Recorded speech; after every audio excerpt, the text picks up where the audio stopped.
এই গাজব, তোকে বারবার নিষেধ করার পরও তুই ওকে কেন ডিস্টার্ব করছিস? তোর লজ্জা হয় না? তুই এত নির্লজ্জ কেন?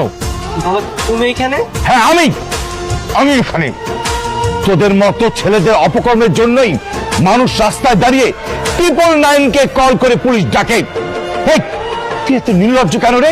তোর নিজের প্রতি লজ্জা হয় না? স্যার, এটা আপনার ছেলে?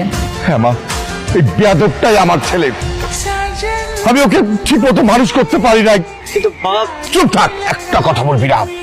এতদিন আমার সরলতা দেখেছিস, ভালোবাসাটা দেখেছিস। আজকে তোকে থানায় নিয়ে গিয়ে বুঝিয়ে দেবো যে আমি প্রয়োজনে কতটা কঠোর হতে পারি। একে থানায় ধরে নিয়ে যাও। তুমি একা কেন? আমার ছেলে কই? অপরাধীকে বিচার না করে ছেড়ে দেওয়া যায় না, সেটা তুমি জানো না?